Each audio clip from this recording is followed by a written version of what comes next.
Let me paint a picture. It's 2013. I'm a young man. I just stepped foot in the Marshall Chess Club in New York City, one of the most famous chess clubs in the world, where some of the best chess players in the world play and reside. Now, prior to this, I haven't played in a chess tournament in 6 years. That took a 6-year hiatus.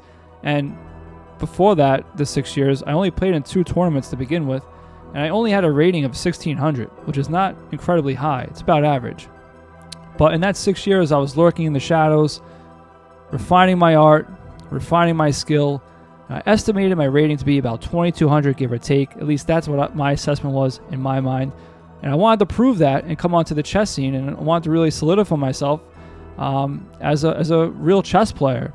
And when I did come back, I did wind up beating several national masters and even drawing games with international masters as well, and getting a few games published along the way, including this one. This game was published in the December edition of Chess Life magazine in 2013.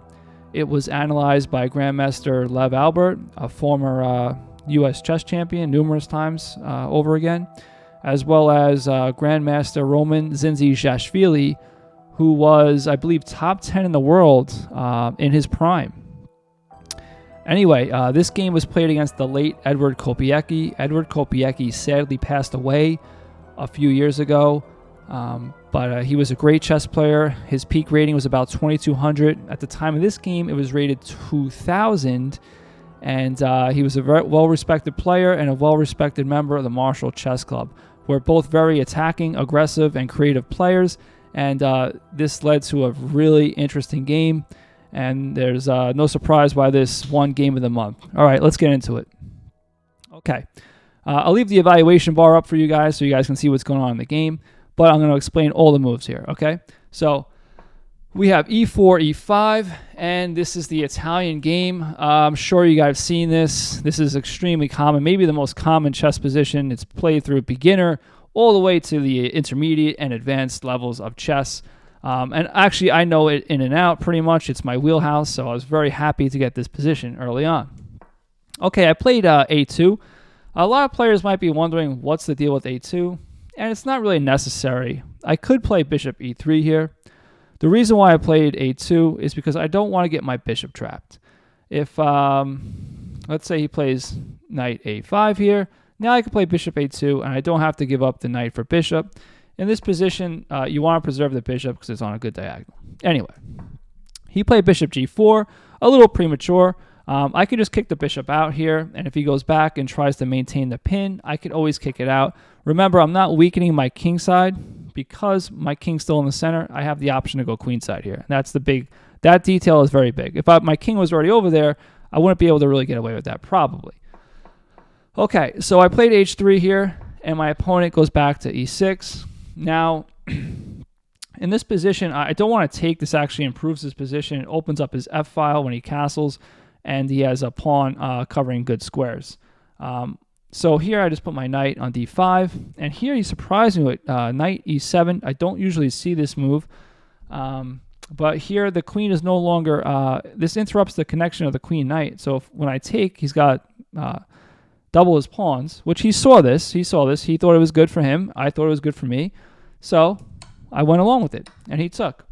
Okay, so it opened up the g-file. Now he has a potentially open rook to attack me with. So what am I not going to do in this position? I'm definitely not going to castle kingside because that's kind of like suicide. So I'm going to develop my pieces on the queen side and go queenside here, which is what I did. I went bishop e3. Now again, just like I mentioned here, he's not going to take my bishop because that actually improves my center. I'm guarding key squares with this pawn, and I have an open file for my rook, or a semi-open file. Okay, so he did not do that. My opponent played bishop b6, and the idea behind this move is if I take him, he takes with the a pawn, it opens up his rook, and that's good for him. And especially since I'm going to go queenside, this would be good for him, right? Okay, so I go queen e2, just preparing to go queenside. He goes rook g8, attacking my pawn here on g2, but I say, you know what, I'm just going to castle. Your king's still in the center. If you do decide to take this pawn, you're gonna use time to take it, right? Time is a commodity in chess, just like material is, just like space is. So if you take it, I'm gonna launch a central attack and try to checkmate you, basically. So he took it, and I pushed in the center. I'm trying to break open the center. When the opponent's king is in the center, you got to try to break open the center and take advantage of that as quickly as possible before they consolidate. Okay. Queen d7, preparing to castle queenside.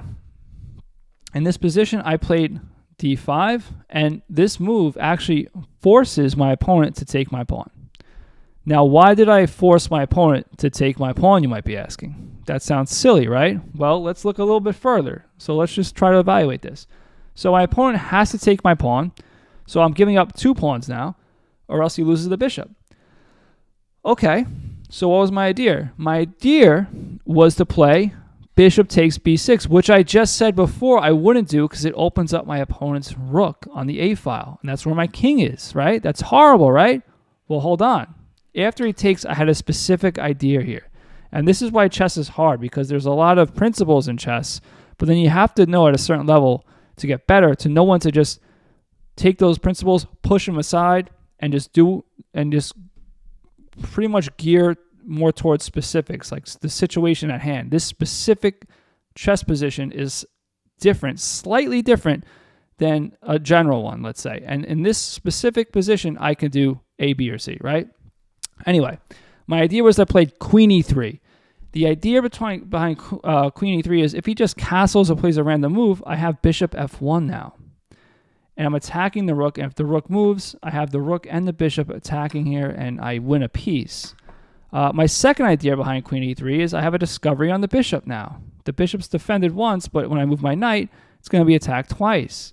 So here, my opponent played rook g8 in this position, and I played knight e5. Now I can get away with knight e5 again because I have a discovery on the bishop. Now, in analysis, I found that actually knight e1 is the best move, which is a hard move to see, but it attacks the bishop twice, and when the bishop goes to g4, I just play f3, and now the bishop's trapped. So that would be better. But it's hard not to play knight e5, especially when you're down 2 pawns. You feel like I can get a free pawn here, a pawn in the center, and get his bishop. So I did that. So I got 1 pawn back, and now he realized he had to get his knight into the game, which allowed me to get the 2nd pawn back. Now the position is materially, the material is even, and the position is absolutely even. Computer evaluates this as triple zeros. Okay, he gets his knight into f4. f4 is a great square for the knight. You'll also notice that the knight is on a dark square, and I have a light square bishop, so I can never knock this knight off this square unless maybe I do an exchange sack. Foreshadowing. Okay, so I went queen b3 to attack on the queen side, and my opponent goes king e7. Now, if your opponent goes king e7, if your opponent purposely puts his king in the center and forfeits the right to castle, you're either playing against a really good chess player or a really bad chess player. In this case, it's the former. My opponent's a really good chess player. He has great situational awareness over the chessboard and realizes in this specific position, his king is actually safer in the center. Okay, so here I just double my rooks on the h-file, and we have queen a5. So queen a5 is preparing a queen trade that I don't want to go into. If I go into it, the game is probably going to be a draw. So I just avoided it and played queen c3. Now, queen c3 looks like a harmless looking move. All I did was move the queen 1 square over to the right, right? Wrong. Queen c3, it looks like I'm just avoiding the queen trade, but I'm actually, it packs a lot of venom. If he doesn't see that I have a threat, and this is why you always look for your opponent's threat, he might just make a random move, let's say. My idea here was bishop b5. I'm attacking the queen. I'm also attacking c7. So what does he do about that? Well, you might be saying, well, he could just take. And then when I take on c7, he just comes back. So it didn't work. Wrong. I have rook f7 here. And after he takes, I take his queen, and I have mate in 4. So I didn't think my opponent was going to see that, but he did. He saw it, and after I played queen c3, he played queen a5, offering another queen trade. And here I played queen f3, just avoiding the queen trade and getting my queen ready to go to the king side. Okay, we have a queen side expansion. Opening up my A file, I play king b1 just to guard this square for the time being. He starts to prepare to double his rooks on the A file, which is smart. The A file is open. The A file is also where my king is, and this is where he can checkmate me. So that's a good idea, right? So I play c4. Now c4 does a couple of things. c4 stops any expansion on the queen side. It also solidifies my center, but maybe most importantly, it gives my king some flight squares. So if he does come over here, at least I'm not getting checkmated. All right, now queen d7. Queen d7 is very nasty because if I'm not careful, again, at this level, every move counts. If I make a random move, let's say I'm like la-di-da-di-da, there's nothing to stop checkmate at this point because my flight square is taken away, and I can't stop this checkmate. So the queen in your position is an issue. The queen is like the great white shark of the chessboard. We don't want it lurking around our king. So here I immediately kicked it out. I said, you're not welcome here. You shall not pass. Get out of here. So the queen moved out of the way and again offered another queen trade. So I brought my queen back to h1. It looks like it's kind of passive here, but it's not. This is kind of like Muhammad Ali, George Foreman, rope-a-dope match where Muhammad Ali was just getting punched the whole time, playing defensively, and then counter-punched at the end and saved his energy, conserved it, and won the match. I'm actually, I look very passive here, but I'm like a snake coiled up. I have a lot of kinetic energy. I'm prepared to strike at any moment. So, okay, my opponent took the f2 pawn, which is good, but it also gives me the f file for my rook. So I played rook f1. Now, my opponent moves his queen over here. Now, again, we have another threat that we have to watch out for. So I played bishop d1 here. Now, bishop d1 just prepares to get my bishop onto the king side. You'll see the evaluation bar go down, but if you let it run for a while, it does start to slowly climb back up. My opponent played rook to a8 here, and now he's preparing to checkmate me. Why is he preparing to checkmate me? Well, besides the fact that that's the point of chess, in this position, let's say if I just made a random move here, it's check. I come up here to my flight square that I made for myself, and now we have checkmate, and I look silly. Okay, so in this position, how do we stop that? And how do we stop that as quick as possible, right? Rook f3 stops it in its tracks, stops the queen from coming over here, and attacks the queen at the same time.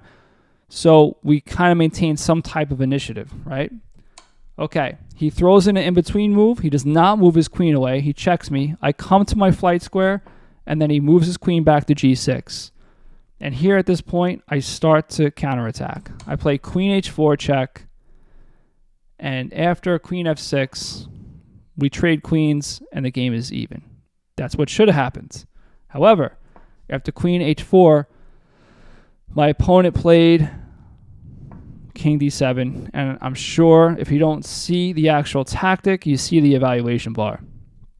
Now, white to play here and win. Now, keep in mind what's happening in this position. Black is attacking my pawn. That would be really bad if he takes that pawn with check. I don't have many places to go with my king. Also, my bishop can't get into the game with check because my rook's in the way. So, what did I play here? White to play and win? Sack the rook. So I take the knight over here and simultaneously defend the pawn and simultaneously get my bishop in to the game. He takes back. I throw in the check. The king has nowhere to go. If he went back, he would get mated. He took the bishop. He had to give away the queen. I checked. My opponent fought on to the end, to his credit.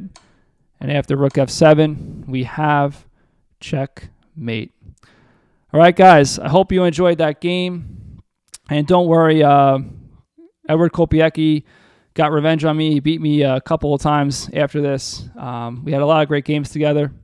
And if you guys like this video, which I hope you did, please make sure to subscribe. It really does help the channel, helps me to make more videos, which I really enjoy. And I hope you guys have a good one. Thanks for coming by.